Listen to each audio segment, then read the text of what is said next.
케비너 씨가 칼을 뽑았습니다. 제가 지난 영상에서 워시 의장이 점도표에 점을 안 찍을 수도 있다라고 말씀을 드렸었는데 기억하시나요? 실제로 그 일이 벌어졌습니다.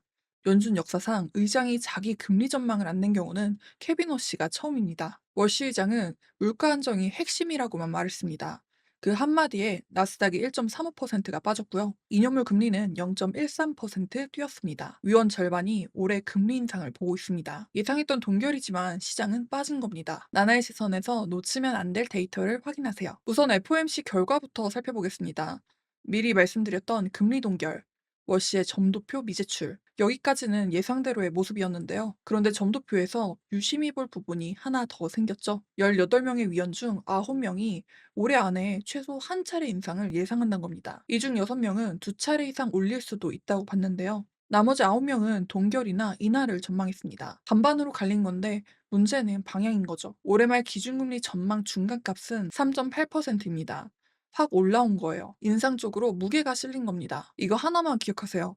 워시 의장은 자신의 즉 자신의 금리 전망을 제출하지 않았습니다. 전임 의장들은 다 제출을 했거든요. 그 대신 기자회견에서 이렇게 말을 했죠. 물가 안정이 연준의 핵심 원칙이 될 것이라고요. 점도표에 점은 안 찍었지만 물가엔 칼을 뽑은 겁니다. 여기서 끝이 아니죠. 워시 의장은 패드의 소통 방식 자체를 바꾸겠다는 신호를 계속 줬었는데요. 기존 의장들이 점도표와 경제 전망 요약을 통해 시장의 방향을 알려줬잖아요. 근데 워시는 그 방식이 연준을 너무 일찍 묶어버린다고 보는 겁니다. 그래서 통화 정책이 금리 도구에서 비롯된 건지 대차대조표 도구에서 비롯된 건지를 따져보겠다고 했어요. 앞으로는 점도표나 기자회견 단어 하나에 시장이 더 민감하게 반응할 수 있는 환경이 된 거예요. 이 시나리오도 케비너 씨 취임 전에 말씀을 드렸던 거라 전부터 저를 구독해오신 분들은 이번 FOMC 결과가 새삼스럽진 않으실 거예요. 여기에 단기자금 시장은 CME 기준 10월 금리 인상 확률을 60.7%까지 올려놨습니다. 하나 더 있는데요. 워시 의장이 6조 7천억 달러 규모의 연준 대차대조표를 검토하는 테스크포스를 구성하겠다고 밝혔습니다. 워시가 오래전부터 비판해왔던 문제인데 의장이 되자마자 손을 댄 겁니다. 2% 인플레이션 목표 재검토 등 일축했어요. 정리하면 금리는 동결했지만 점도표는 올라갔고 워시는 물가에 칼을 뽑았고 시장은 금리 인상을 다시 시장 가격에 넣었습니다. 여기는 좀 무겁습니다. S&P 500이 1.21% 하락했고요. 나스닥은 1.35% 하락했습니다. 다우도 507포인트 빠지면서 0.97% 빠졌습니다. 마이크로소프트, 메타, 구글, 아마존이 일제히 하락했습니다. 스페이스X도 상장 이후 처음으로 4.9%가 빠졌습니다. 어제까지 연일 올라가기만 하던 주가가 연준 앞에서 처음으로 꺾인 겁니다. 금은 4,276달러로 내려왔습니다. 달러가 강해지면 금도 눌리거든요. 2년물 금리는 4.186%, 어제 4.054%에서 하루 만에 0.13%가 올랐습니다. 10년물 금리도 4.487%, 달러 지수는 100.385까지 치솟았습니다. 2년물이 하루에 0.13% 오르는 건 흔한 일이 아닌데요. 이건 시장이 인하는 없다를 넘어서 인상으로 갈 확률이 높아졌다로 베팅을 바꿨다는 뜻입니다. 달러 지수가 100을 넘으면 원달러에도 바로 영향이 오겠죠. 한국장 외국인 수급이 달러 강세에 눌릴 수 있는 구간입니다. 주식은 빠지고 금리는 오르고 달러도 오르고 이 세 개가 동시에 움직인 건 단순 차익 실현이 아니라 정책 재가격화입니다. 근데 반도체는 조금 달랐는데요. 반도체 지수 급락 후 다음날 반등 여부를 봤어야 했는데 오늘 반도체 지수가 1.4% 올랐습니다. 브로드컴, 마이크론, 어플라이드 머티리얼즈가 반등했어요. 전체 시장이 빠졌는데 이번엔 반도체만 올랐습니다. 그런데 이건 반도체가 강해서가 아니라 전날 5.7%가 빠진 데에 대한 기술적 반등에 가깝습니다. 반등 없이 추가 하락하면 리세신호로 읽었어야 했는데 오늘은 반등이 나온 겁니다. 근데 시장 전체가 1%대로 빠진 날에 반도체가 1.4%가 오른 건 방향보다는 강도를 봐야 합니다. 그리고 오늘 시장을 가장 놀라게 한 숫자가 하나 있었습니다. 소매 판매가 0.9% 오른 건데요.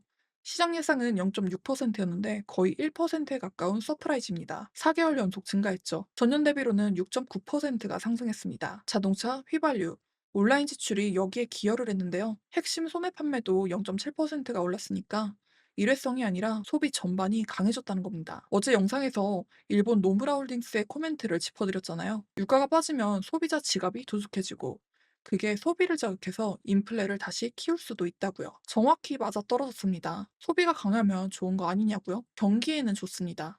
근데 연준은 금리를 내릴 이유가 사라지는 거예요. 유가가 빠져도 연준이 완화로 안 돌아오면 성장주 할인율은 그대로라고 말씀을 드렸는데 오늘은 그 시나리오가 현실이 됐습니다. 유가는 빠졌고 소비는 강하고 연준은 인상 가능성을 열었습니다. 성장주는 빠져버렸죠. 미국 에너지관리청의 원유 재고도 826만 배럴 감소했습니다. 예상은 369만 배럴이었는데 두 배가 넘는 수준이에요. 재고가 이렇게 빠르게 줄면 수요가 아직 살아있다는 뜻이기도 합니다. 잠정 주택 판매도 3.8%가 증가하면서 6개월 최고고요. 예상의 0.9%를 크게 웃돌았습니다. 소매 판매가 강하게 나오면서 애틀란타 연준의 2분기 GDP 추정치도 3%까지 올라온 것으로 확인됐습니다. 미국 경제가 연이을 3%로 성장을 하는데 연준이 금리를 내려야 할 이유가 있을까요? 소비도 주택도 원유 수요도 다 강합니다.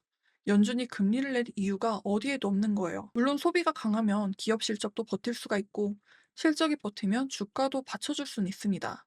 근데 지금은 그 실적 기대보다 금리 부담이 먼저 가격에 들어오는 구간입니다. 좋은 경제가 나쁜 시장을 만드는 역설이 지금 작동하고 있는 거죠. 이란 쪽에서도 변수가 나왔으니 한번 살펴보겠습니다. 이란 쪽에서는 하루 만에 반전이 나왔는데요. 베르사유 궁전에서 마크롱과 만찬을 하면서 MOU에 직접 서명했습니다. 이란 대통령도 서명을 했다고 하는데요. 빛의 종이라고 하더니 한국 시간으로 오늘 새벽에 서명을 한 겁니다. 금요일 스위스 서명식은 보류가 됐습니다. 양측의 대통령이 이미 서명을 했으니까요. 이란 탱커 세 척은 벌써 AAS를 켜고 봉쇄구역을 빠져나가는 중이라는 위성 추적 데이터도 나왔습니다. 근데 이란 측 반응이 좀 흥미로운데요. 수석 협상가인 갈리바프는 이건 미국의 실패 기록이라고 했고요. 호르무즈 해협은 전쟁 전후로는 안 돌아간다.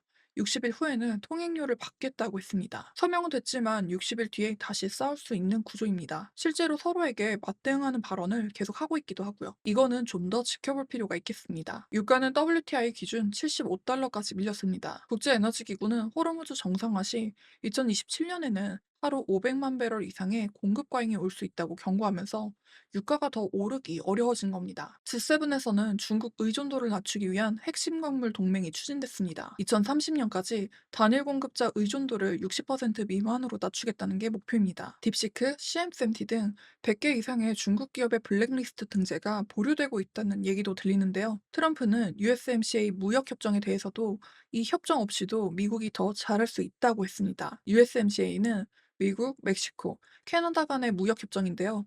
자동차 부품의 75%를 북미에서 만들어야 무관세가 적용이 됩니다. 7월 1일이 그 갱신 시한이에요. 이게 흔들린다면 미국, 멕시코를 오가는 자동차 부품에 관세가 붙을 수 있습니다. 현대 기아도 미국 공장에 멕시코산 부품을 쓰고 있어서 한국 자동차 업종에도 비용 리스크가 연결됩니다. 오늘은 워시 의장이 시장에 답을 줬습니다.